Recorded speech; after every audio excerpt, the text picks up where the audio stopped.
పార్వతీపురం మన్యం జిల్లా సాలూరు పట్టణంలో తెలుగుదేశం పార్టీ కార్యాలయంలో గుమ్మడి సంధ్యారాణి పత్రికా సమావేశం ఏర్పాటు చేశారు. ఈ సమావేశంలో మంత్రి మాట్లాడుతూ 275 జీవో తెదేపా వ్యవస్థాపకుడు ఎన్టీఆర్ తీసుకువచ్చిందని, కాలక్రమేణా జీవో నెంబర్ 3 కోర్టుల్లో పలుమార్లు కొట్టివేయబడింది. 1/70 చట్టాన్ని తెదేపా ప్రభుత్వం పరిరక్షిస్తోంది.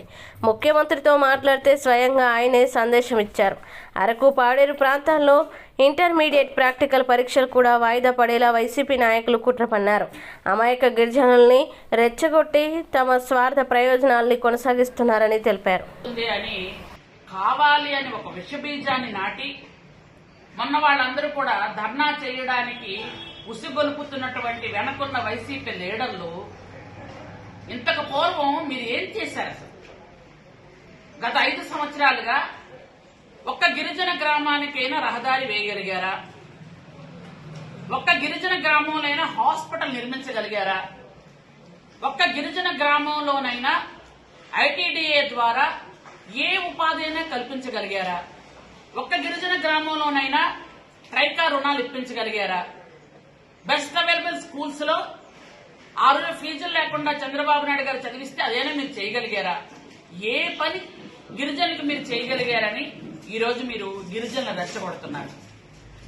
170 యాక్ట్ ని పరిరక్షించడంలో కూటమి ప్రభుత్వం చంద్రబాబు నాయుడు గారు చేస్తున్న సేవ నిజంగా మేమందరం కూడా గిరిజనులకు ఏం చేస్తే బాగుంటుంది అని ఆలోచనతో 275 జీవో తీసుకొచ్చి ఆ జీవోలో ఆ ప్రాంతంలో ఉన్న గిరిజనులు వాళ్లే అక్కడ టీచర్లు అవ్వాలి, వాళ్లే అక్కడ సేల్స్మెన్స్ అవ్వాలి, వాళ్లకే అక్కడ ఉద్యోగాలు ఇవ్వాలి అని ఐటీడీఏ ద్వారా ఆ రోజు గిరిజనులకి ఉపాధి ఉద్యోగావకాశాలు కల్పించింది ఆ రోజు ఆ మహానుభావుడు అన్న నందమూరి తారక రామారావు గారు. ప్రసక్తి లేకుండా ఉంది. మీరు నిన్న లేదు మొన్న చూశారు. ప్రపంచ ఆదివాసీ దినోత్సవం రోజు 2000 గిరిజన గ్రామాలకి 2500 కోట్లు శాంక్షన్ చేసి రోడ్లు వేయమన్న మహానుభావుడు నిజంగా మా చంద్రబాబు నాయుడు గారు మేము గర్వంగా సగర్వంగా ఈరోజు దోలీల మోతలు లేకుండా ఎక్కడైనా ఇబ్బందులు కలగకుండా గిరి శిఖర గ్రామాల్లో హాస్పిటల్ కట్టలేకపోతున్నాము అని కంటైనర్ హాస్పిటల్ పెట్టించి, అలాగే గిరిజన గర్భవతులు అక్కడి నుంచి దిగలేకపోతున్నారని ఇక్కడ హాస్టల్స్ పెట్టించి ఇంత చక్కగా గిరిజనులు చూసుకుంటే చూడలేక కళ్ళు కుట్టి ఇలాంటి పనులు చేస్తున్నారు. దయచేసి గిరిజనులందరికీ 2 చేతులెత్తి నమస్కరించి మీ అందరినీ వేడుకుంటున్నాను. ఎవరు చెప్పినవి దయచేసి నమ్మకండి. ప్రభుత్వం ఒక నిర్ణయం తీసుకుంది. 170 యాక్ట్ ఎప్పుడు పరిరక్షిస్తాం, గిరిజనులకు అండగా ఉంటాం, గిరిజనుల తాలూకా జీవన విధానాన్ని మార్చుతాం, గిరిజనుల అభివృద్ధి సంక్షేమాన్ని 2 కళ్లుగా ముందుకు వెళ్దామని మన చంద్రబాబు నాయుడు గారు చెప్తుంటే ఎవరో విష ప్రచారం చేసిన వాళ్ళ వాటి మాటలు నమ్మకండి.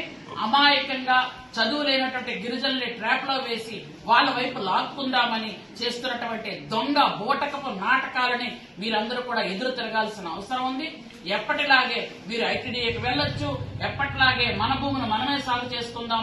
ఈ రోజు మీరు చూస్తున్నారు, ఈ గంజాయిని నిర్మూలించడానికి 1,00,000 ఎకరాలలో కాఫీ తోటలు పండించడానికి పూర్తి స్థాయిలో ఐటీడీ ద్వారా నిధులిచ్చింది ఎవరు అంటే మన చంద్రబాబు నాయుడు గారిని గర్వంగా చెప్తున్నాము. అలాంటి సమయంలో మన జీవన విధానాన్ని మార్చాలని ప్రయత్నం చేస్తున్నారు. చూడండి, ఆ దొంగలు పాచిపట్ట మీది గుండా నిన్న తీసుకొచ్చినటువంటి సరుకు మీ అందరికీ తెలుసు. అంటే ఎటువంటి దొంగదారుల నుంచైనా వెళ్ళిపోవాలని చూస్తున్నారు.